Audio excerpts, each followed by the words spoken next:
नमस्कार प्यारे बच्चों।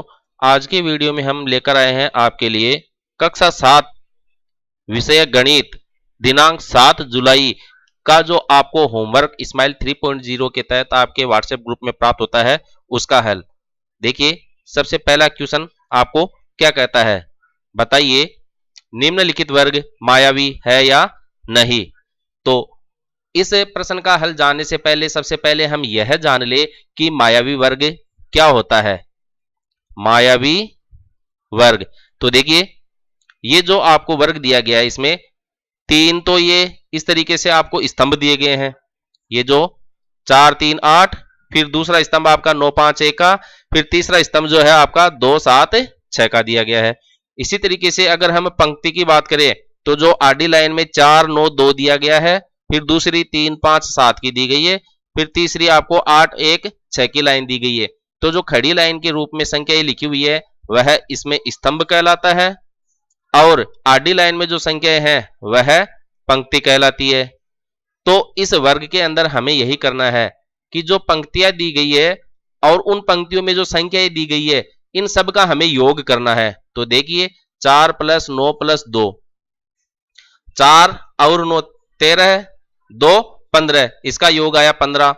अब इधर से योग करते हैं 3 + 5 + 7, तो 3 5 8 और 7 15, इसका योग 15 है आ रहा है। आप देख रहे हैं पहली पंक्ति का योग 15 प्राप्त हो रहा है, दूसरी पंक्ति का योग 15 प्राप्त हो रहा है। अब बात करते हैं तीसरी पंक्ति की, 8 + 1 + 6, तो देखिए 8 और 1 9, 9 और 6 15 है। तो देखिए तीसरी पंक्ति का योग भी 15 प्राप्त हो रहा है। तो हमने क्या देखा यहां पर कि इस वर्ग के अंदर तीन पंक्तियां हैं, 1 2 3, और इन तीनों ही पंक्तियों का जो योग अपने को प्राप्त हो रहा है वह 15 प्राप्त हो रहा है। प्यारे बच्चों, इसी तरीके से हम इन तीन स्तंभ वाली पंक्तियों का योग भी करके देखेंगे। तो देखिए इनका योग क्या कहता है, अगर हम इनके योग को इस स्तंभ के नीचे लिखे तो देखिएगा 4 + 3 + 8, 4 3 7 और 8 15, तो इसका योग भी अपने को 15 प्राप्त हो रहा है। इधर से इसका योग करते हैं 9 और 5 14 + 1 15, तो इधर से ऊपर से भी इसका योग अपने को कितना प्राप्त हो रहा है 15। अब तीसरा स्तंभ जो है उसका योग देखते हैं 2 7 9 और 6 15। तो देखिए इस वर्ग के अंदर तीन स्तंभ और तीन पंक्तियां हैं और उन सभी का योग कितना प्राप्त हो रहा है अपने को 15। अब इसी तरीके से यदि हम इसके विकर्ण की तरफ की बात करें तो देखिए विकर्ण का मतलब क्या है, यहां पर विकर्ण का मतलब है इस कोने से इस कोने के पास जाने पर इस लाइन में जो संख्याएं प्राप्त हो रही है उन संख्याओं का योग कितना आ रहा है, 4 और 5 9 और 6 15। अब इसी तरीके से यदि आप इस कोने से इस कोने की ओर बढ़ते हैं और इस रास्ते में जो संख्याएं आ रही है उनका योग कीजिए, 8 और 5 13, 13 और 2 15, यानी कि आप इसका आड़ा खड़ा और तिरछा कैसा भी योग करें इन संख्याओं का योग आपको हर स्थिति में 15 प्राप्त हो रहा है। तो उस वर्ग को हम मायावी वर्ग कहेंगे जिस वर्ग में किसी भी तरफ से यदि हम संख्याओं को जोड़ते हैं, संख्याओं को जोड़ते हैं तो उनका योग अपने को एक समान प्राप्त होता है। जोड़ते हैं तो अपने को योग क्या है, एक समान प्राप्त होता है। तो हमने देखा इस पहले प्रश्न में आप जैसे पंक्ति के तरफ से संख्याओं को जोड़ो, स्तंभ की तरफ से संख्याओं को जोड़ो, या तिरछा जिसको हमने विकर्ण कहा की तरफ से संख्याओं को जोड़ो, सभी तरफ से योग जो इसका 15 प्राप्त हो रहा है। इसलिए हम इसके लिए यहां क्या कहेंगे कि यह वर्ग जो है मायावी वर्ग है। प्यारे बच्चों, गणित एक ऐसा विषय है जो वास्तव में जादू से भरा पड़ा है।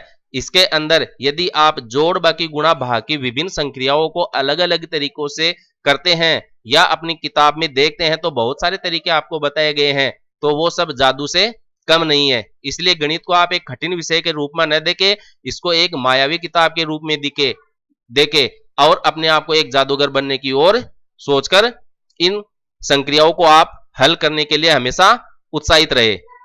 इसी तरीके से देखिए दूसरा क्वेश्चन क्या है, बताइए निम्नलिखित वर्ग मायावी है या नहीं। तो दूसरा क्वेश्चन भी आपको यही दिया गया है।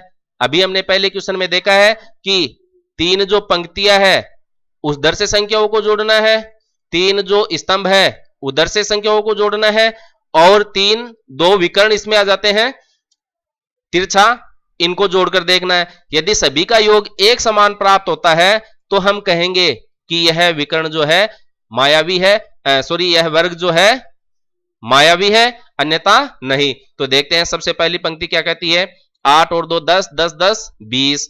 इधर से योग करते हैं 9 और 7 16 और 5 21। तो देखिए इस दूसरी पंक्ति के अंदर जो संख्याएं आ रही है उन सब का योग 21 प्राप्त हो रहा है।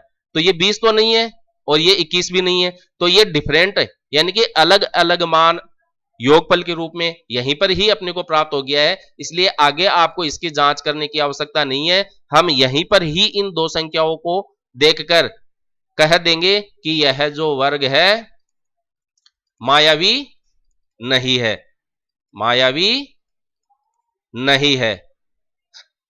तो प्यारे बच्चों देखते हैं अगला क्वेश्चन, प्रश्न संख्या 3 के रूप में आपको क्या दिया गया है, ए और बी के निम्नलिखित मानों के लिए आपको सत्यापन करना है। सत्यापन करना का मतलब हो गया है कि आपको जांच करनी है, आपको पता लगाना है कि ए माइनस, फिर माइनस कोष्टक में दिया गया है बी बराबर ए प्लस बी सही है या गलत।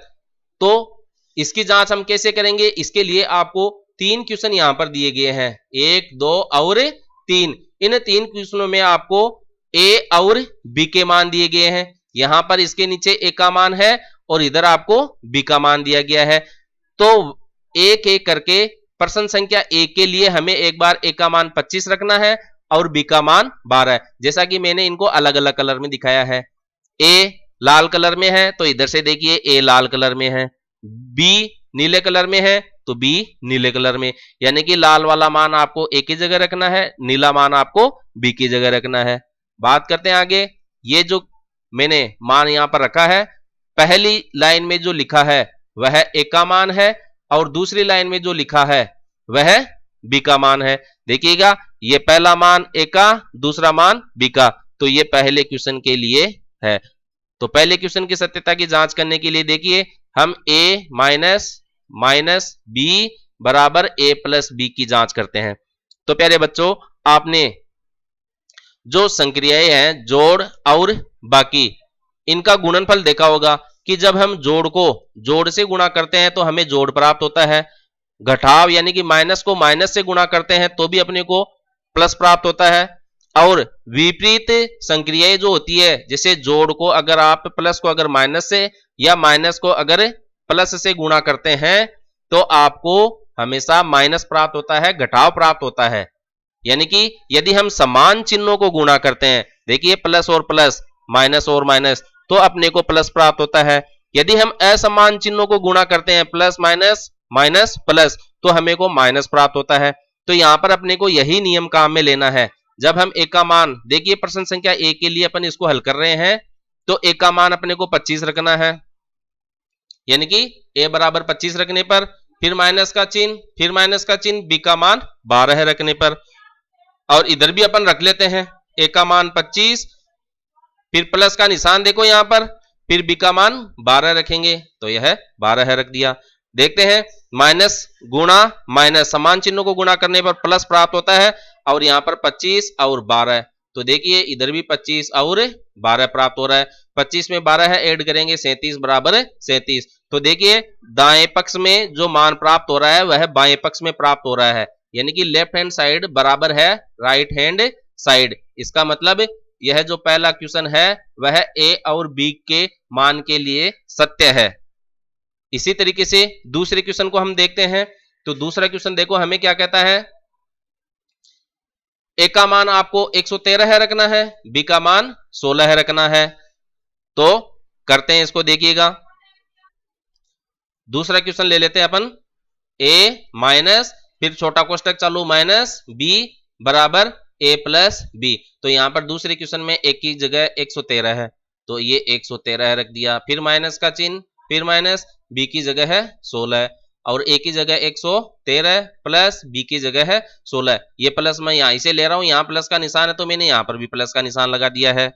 अब देखिए ये माइनस, कोष्टक अगर कहीं पर भी दो चिन्हों के बीच में लग जाता है, इसका मतलब वो दोनों चिन्ह आपस में गुणा हो रहे हैं।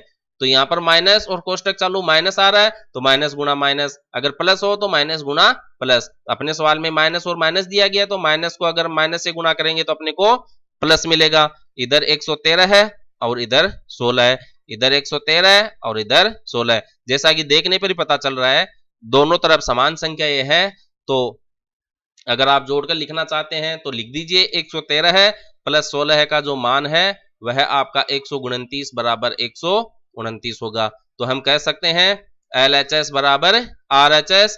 इसका मतलब प्रश्न संख्या जो 2 है वह भी a माइनस छोटा कोष्टक चालू माइनस b छोटा कोष्टक बंद बराबर a प्लस b के मान के लिए सत्य है। अब हम a का मान 11 है और b का मान 7 रखकर इसे तीसरे प्रश्न को भी हल करेंगे। तो देखिए अब तीसरा क्वेश्चन अपन लेके चलते हैं। a का मान 11 है, b का मान 7। देख लीजिएगा एक बार दोबारा आप, a का मान 11 है, b का मान 7 है। अब इसको हम सत्यापित करने का प्रयास करते हैं। a माइनस और माइनस b के लिए बराबर a प्लस b। तो a का मान 11 है रखो, माइनस गुणा माइनस क्या हो गया आपका प्लस, फिर b की जगह क्या रखेंगे 7 बराबर a की जगह कितना रखेंगे 11, फिर प्लस का चिन्ह, b की जगह कितना रखेंगे 7। तो देखिए 11 और 7 18 बराबर 18, यानी कि लेफ्ट हैंड साइड LHS बायां पक्ष बराबर दायां पक्ष RHS राइट हैंड साइड यानी कि दायां पक्ष बराबर प्राप्त हो रहा है। तो हम कहेंगे कि a बराबर 11 और b बराबर 7 का जो मान दिया गया है वह इस समीकरण के लिए सत्य है। यानी कि ये जो तीन मान आपको यहां पर दिए गए हैं, देखिए यहां पर जो तीन मान आपको दिए गए हैं वो तीनों ही मान इस समीकरण के लिए सत्य साबित हो रहे हैं। यानी कि हम इनकी जांच करते हैं, पता लगाते हैं कि ये जो दिए गए मान है a और b के वो इसमें सही है या गलत। तो इन तीनों ही मानों के लिए ये समीकरण सत्य साबित होती है। अगला वीडियो अपना 8 जुलाई के जो आपका पेपर है उस पर आधारित होगा। तब तक आप इनको समझते रहिए, अभ्यास करते रहिए, अपनी किताब से भी आप अध्ययन करते रहिए और जो उदाहरण दे रखे हैं उनको आप देखकर हल करें। कोई समस्या है तो अपने शिक्षक से वार्तालाप करें और अपनी समस्या का हल प्राप्त करें। धन्यवाद।